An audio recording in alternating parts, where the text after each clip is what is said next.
ಮುಂದೆಯೇ ಕಿಡಿಗೇಡಿಗಳು ವೀಲಿಂಗ್ ಮಾಡಿದ್ದಾರೆ. ಮೈಸೂರಿನಲ್ಲಿ ಮತ್ತೆ ಪುಂಡರನ್ನ ಹೆಡೆಮುರಿ ಕಟ್ಟಿದೆ ಖಾಕಿ ಟೀಮ್. ಪೊಲೀಸರ ಮುಂದೆಯೇ ಕಿಡಿಗೇಡಿಗಳು ಬಂದು ವೀಲಿಂಗ್ ಮಾಡಿರೋ ಅಂಥದ್ದು ಮೈಸೂರಿನಲ್ಲಿ ಆದಂತಹ ಘಟನೆ. ಆದ್ರೆ ಖಾಕಿ ಮೈಸೂರಿನಲ್ಲಿ ಪುಂಡರ ಹೆಡೆಮುರಿಯನ್ನ ಕಟ್ಟಿದೆ.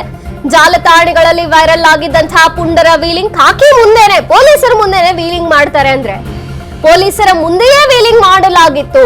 ಎಷ್ಟು ಧೈರ್ಯ ಇರಬೇಕು ಅಂತ. ವೀಲಿಂಗ್ ಮಾಡ್ತಿದ್ರು, ಸೈಲೆಂಟ್ ಆಗಿದ್ರು, ಖಾಕಿ ನೋಡ್ತಾ ನಿಂತಿದ್ರು. ವೀಲಿಂಗ್ ಮಾಡ್ತಿರೋದನ್ನ ಪೊಲೀಸರ ವರ್ತನೆಗೆ ತೀವ್ರ ಆಕ್ರೋಶವೂ ಕೂಡ ಆಗ ವ್ಯಕ್ತವಾಗಿತ್ತು. ಅಂದ್ರೆ ನಂತರ ಜನಾಕ್ರೋಶ ಏನ್ ಹೊರಬಂತು, ಜನಾಕ್ರೋಶದ ಬೆನ್ನಲ್ಲೇ ಇದೀಗ ಪುಂಡರನ್ನ ಲಾಕ್ ಮಾಡಿದೆ ಖಾಕಿ.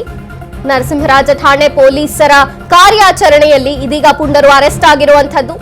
ಮಕ್ಕಳು ಮಾಡಿದ್ದ ತಪ್ಪಿಗೆ ಪೋಷಕರು ತಲೆ ತಗ್ಗಿಸಬೇಕಾಗಿದೆ. ಅಪ್ರಾಪ್ತರಿಗೆ ಬೈಕ್ ಕೊಡಬೇಡಿ ಅಂತ ಪೋಷಕರು ಹೇಳಿದ್ರು. ಜೊತೆಗೆ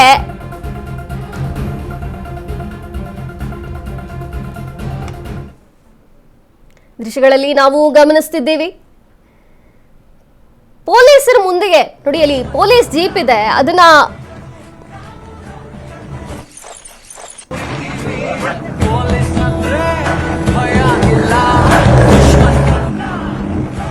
ಪೊಲೀಸರ ಮುಂದೆಯೇ ಹೀಗೆ ವೀಲಿಂಗ್ ಮಾಡಿದ್ದಾರೆ ಕಿಡಿಗೇಡಿಗಳು. ಇನ್ನು ಅಪ್ರಾಪ್ತರಿಗೆ ಬೈಕ್ ಕೊಡಬೇಡಿ ಅಂತ ಪೋಷಕರು ಕೂಡ ಮನವಿ ಮಾಡಿಕೊಳ್ತಿರೋ ಅಂಥದ್ದು. ಜನಾಕ್ರೋಶದ ಬೆನ್ನಲ್ಲೇ ಇದೀಗ ಖಾಕಿ ಪುಂಡರ ಹೆಡೆಮುರಿ ಕಟ್ಟಿ ಅರೆಸ್ಟ್ ಮಾಡಿರುವಂಥದ್ದು. ನರಸಿಂಹರಾಜ ಠಾಣೆ ಪೊಲೀಸರ ಕಾರ್ಯಾಚರಣೆಯಲ್ಲಿ ಇದೀಗ ಈ ಘಟನೆ ನಡೆದಿರುವಂಥದ್ದು. ಮಕ್ಕಳು ಮಾಡಿದ ತಪ್ಪಿಗೆ ಪೋಷಕರು ತಲೆ ತಗ್ಗಿಸ್ಬೇಕಾಗತ್ತೆ.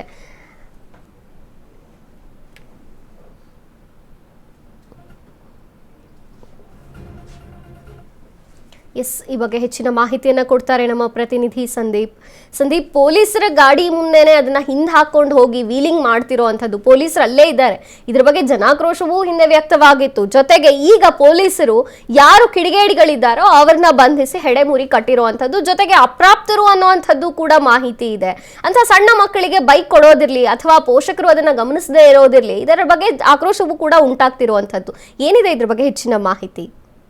ಮಂಜರಿ, ಕಳೆದ 2 ದಿನಗಳ ಹಿಂದೆ ಅಷ್ಟೇ ರಾತ್ರಿ ವೇಳೆಯಲ್ಲಿ ಪೊಲೀಸ್ ಬೀಟ್ ಏನು ಜೀಪ್ ಇತ್ತು, ಆ ಜೀಪ್ ಮತ್ತು ಬೀಟ್ ಪೊಲೀಸರ ಮುಂದೆಯೇ ಇಬ್ಬರು ಅಪ್ರಾಪ್ತ ಬಾಲಕರು ಏನು ವೀಲಿಂಗ್ ಅನ್ನ ಮಾಡಿ ಒಂದು ಪುಂಡಾಟಿಕೆಯನ್ನ ಮೆರೆದಿದ್ರು. ಈ ಒಂದು ವಿಡಿಯೋವನ್ನ ಅವರ ಸಾಮಾಜಿಕ ಜಾಲತಾಣಗಳಲ್ಲೂ ಕೂಡ ಅಪ್ಲೋಡ್ ಅನ್ನ ಕೂಡ ಮಾಡ್ಕೊಂಡಿದ್ರು. ಇದು ಸಾರ್ವಜನಿಕರ ಕೆಂಗಣ್ಣಿಗೂ ಕೂಡ ಗುರಿಯಾಗಿತ್ತು. ಅಂದ್ರೆ ಸಾರ್ವಜನಿಕವಾಗಿ ಸಾರ್ವಜನಿಕರಿಗೆ ಈ ರೀತಿಯ ತೊಂದರೆಗಳು ಉಂಟಾಗ್ತಾ ಇದ್ದು, ಅದರಲ್ಲೂ ಕೂಡ ಪೊಲೀಸರ ಮುಂದೆ ಈ ರೀತಿಯ ಒಂದು ಅಜಾಗರೂಕತೆಯ ವೀಲಿಂಗ್ ಘಟನೆಗಳು ನಡೀತಾ ಇದ್ರು ಕೂಡ ಪೊಲೀಸ್ ಕಣ್ಮುಚ್ಕೊಂಡು ಕುಳಿತಿದೆ ಅನ್ನುವಂತ ನಿಟ್ಟಿನಲ್ಲಿ ಸಾಕಷ್ಟು ಆಕ್ರೋಶ ಕೂಡ ಪೊಲೀಸ್ ಇಲಾಖೆಯ ವಿರುದ್ಧ ಸಾರ್ವಜನಿಕರು ವ್ಯಕ್ತಪಡಿಸಿದ್ರು. ಇದಾದ ನಂತರದಲ್ಲೇ ಈಗ ಈ ಇಬ್ಬರು ಏನು ವೀಲಿಂಗ್ ನಲ್ಲಿ ಒಂದು ಪೊಲೀಸ್ ಮುಂದೆ ಒಂದು ವೀಲಿಂಗ್ ಅನ್ನ ಮಾಡಿದಂತಹ ಇಬ್ಬರು ಅಪ್ರಾಪ್ತ ಪುಂಡರೇನಿದ್ರು ಅವರನ್ನ ಈಗ ಪೊಲೀಸರು ವಶಕ್ಕೆ ಪಡೆದಿದ್ದಾರೆ. ಏನು ನರಸಿಂಹರಾಜ ಸಂಚಾರ ಪೊಲೀಸ್ ಠಾಣಾ ಪೊಲೀಸರು ಈ ಒಂದು ಕಾರ್ಯಾಚರಣೆ ನಡೆಸಿ ಅವ್ರನ್ನ ಹುಡುಕಿ, ಅಂದ್ರೆ ಅವರ ಸಾಮಾಜಿಕ ಜಾಲತಾಣದ ಮುಖೇನ ಅವ್ರು ಯಾರು ಅಂತ ಹೇಳಿ ಪತ್ತೆ ಹಚ್ಚಿ ಈಗ ಅವ್ರನ್ನ ವಶಕ್ಕೆ ಪಡೆದು ಅವ್ರ ಮೇಲೆ ಕೇಸ್ ದಾಖಲಿಸುವಂತ ಕೆಲಸಕ್ಕೂ ಕೂಡ ಮುಂದಾಗಿದ್ದಾರೆ. ಅಲ್ಲದೆ ಅವರ ಪೋಷಕರೇನಿದ್ರು ಅವರ ಪೋಷಕರು ಕೂಡ ಸಾಮಾಜಿಕ ಜವಾಬ್ದಾರಿಯನ್ನ ಮೆರಿಬೇಕಾಗಿತ್ತು. ಅಂದ್ರೆ ಅಪ್ರಾಪ್ತ ವಯಸ್ಸಿನಲ್ಲಿ ಅವರಿಗೆ ಬೈಕ್ ಗಳನ್ನ ಕೊಟ್ಟು ಈ ರೀತಿಯ ಪುಂಡಾಟಿಕೆ ಮೆರೆದಕ್ಕೆ ಅವಕಾಶವನ್ನ ಮಾಡಿಕೊಟ್ಟಿರತಕ್ಕಂತ ಕಾರಣಕ್ಕಾಗಿ ಅವರ ಪೋಷಕರನ್ನು ಕೂಡ ಠಾಣೆಗೆ ಕರೆಸಿ ಅವರಿಂದ ಕೂಡ ಒಂದು ಸಾಮಾಜಿಕ ಕಳಕಳಿಯ ಒಂದು ವಿಡಿಯೋವನ್ನ ಕೂಡ ಮಾಡಿಸಿ ಈಗ ಮೈಸೂರು ಸಂಚಾರಿ ಪೊಲೀಸ್ ಪೇಜ್ ನಲ್ಲೂ ಕೂಡ ಅಪ್ಲೋಡ್ ಮಾಡಿರ್ತಕ್ಕಂಥದ್ದು. ಯಾಕಂದ್ರೆ ಇದು ಬೇರೊಬ್ಬ ಬಾಲಕನಿಗೆ ಅಥವಾ ಯುವಕನಿಗೆ ಇದು ಪ್ರಚೋದನೆ ಆಗ್ಬಾರ್ದು ಈ ರೀತಿಯ ಘಟನೆಗಳು ಅನ್ನುವಂತ ಕಾರಣಕ್ಕಾಗಿ ಅವರ ಪೋಷಕರ ಕೈಯಿಂದ ನಾವು ಮಕ್ಕಳು ಮಾಡಿದಂತಹ ತಪ್ಪಿಗೆ ತಲೆ ತಗ್ಗಿಸುವಂತಾಗಿದೆ.